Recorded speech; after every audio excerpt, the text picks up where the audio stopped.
Hey guys, very good morning. Today we are going to discuss character study in Nehemiah. Meaning of name: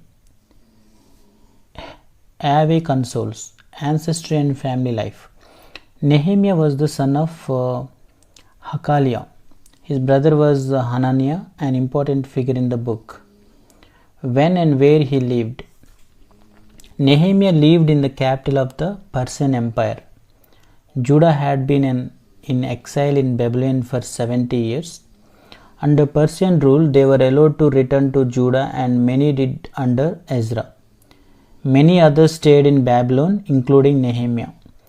Jerusalem was in a desperate state and lay virtually unprotected. It was an important time for the weak nation to re-establish itself in the area. Training and occupation. Nehemiah was cupbearer to the Persian king Artaxerxes. As such, Nehemiah tested the food to make sure it was not poisonous. Nehemiah must have been very well trusted to be elevated to this position. The king trusted him with his very life. Because this position was so important, often cupbearers also became trusted advisors. It was a high position.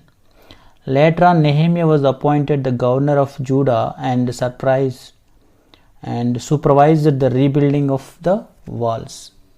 Place in history: Nehemiah helped Judah to re-establish itself at a very critical time when the country was weak and in a dangerous position. When you look at Nehemiah chapter 1 verse 3, we can understand.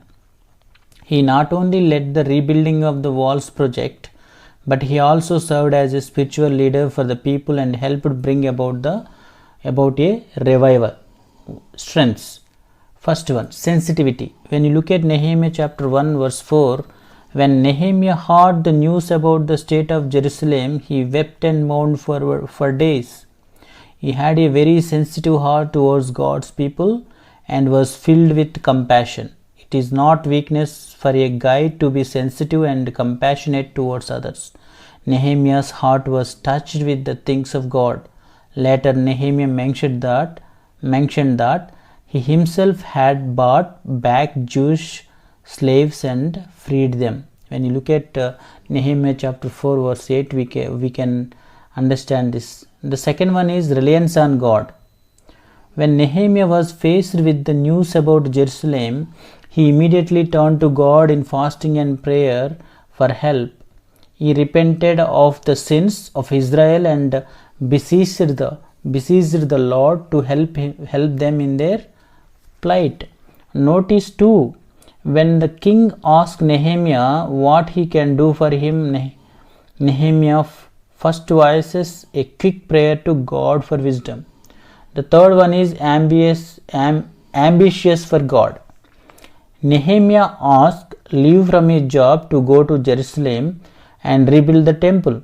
He also asked for letters from the king to speed him on his way and give him protection as he goes. However, he doesn't stop there. He also asked for us use of the king's materials as well. This was extremely bold. Fourth one is perseverance. Nehemiah simply didn't give up. His enemies tried making fun of the project. They planned an attack against it. He also faced problems from his own countrymen. The nobles had lent money to the commoners and were demanding an interest that these commoners were unable to pay. This caused the commoners to want to give up the work on the wall. Nehemiah chapter 6 verse 1 to 4. Nehemiah was unwilling to stop the work or be distracted from it. His enemies slandered him and attempted treachery, but nothing would dissuade him or turn him aside from the goal. He even didn't consider his own life as important compared to the work that God had him do. The fifth one is leadership. Nehemiah was a very strong leader. He had a vision for what was to be accomplished. He relied on God. He stuck to the job at hand. He didn't give heed to lies and gossips which were spread about him. He was courageous in the face of difficulty. He encouraged the people under him. He used his God-given wisdom strategically. He stood up against the nobles under him who were using their power for their own ends. He led by example, leading to the calmness and not changing any interest. He didn't take advantage of the fact that he was governor. And the sixth one is high standards. These commitments likely came about largely because of Nehemiah's leadership. Important acts and events: asking the king for leave to go to Jerusalem, examining the wall and beginning work on it. The entire wall was finished in just 52 days, corrected many abuses and brought about many reforms. What are the lessons we can learn from his life? The first one is, it is not a weakness for us as guys to be sensitive.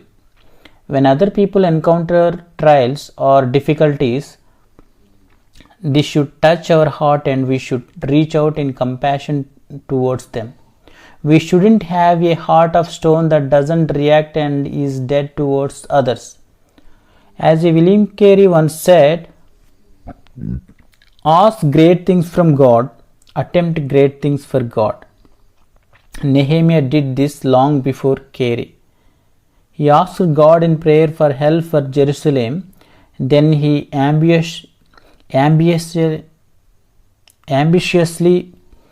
pursued his goal, boldly asking the king for help and fearlessly pushing on to build the wall even in the face of great obstacles. The third one is, it is a good thing for us to make plans for what we want to accomplish in the future. When we do, there are several principles to follow, which we can see from Nehemiah. He first prayed to God about it. When he knew God was in it, he carefully surveyed and planned out what needed to be done. Finally, he carried out and didn't give up even in the face of opposition. The fourth one is, the greatest lesson we can learn from Nehemiah comes from his amazing endurance. A lot of opposition was mounted, but Nehemiah set his eyes on what was to be accomplished and did not turn aside from that. He knew God was in it and he looked to God for sustenance and strength to carry it through. When obstacles came, he didn't dwell on them, but he submitted them to God's hands. We need to persevere in what we know is right. We need to focus on what God has for us and not let anything distract us from that. The fifth one is, we need to have a zeal to do the Lord's work. God doesn't want us to be lukewarm and off-hearted. We need to give our whole heart to serve Him. The sixth one is, Nehemiah took a stand against corruption and lax morals for what is right. We should do the same thing in our schools, in our offices, and in our families also. The seventh one is, marrying unbelievers will be a snare to us and cause us to sin. We must not allow ourselves to get even close to that unholy alliance. Eighth one is, throughout the book, Nehemiah asked God to repay him for the things he did for God. We should also seek to earn God's pleasure rather than man's. I hope you can understand this character study. God bless you. Thank you.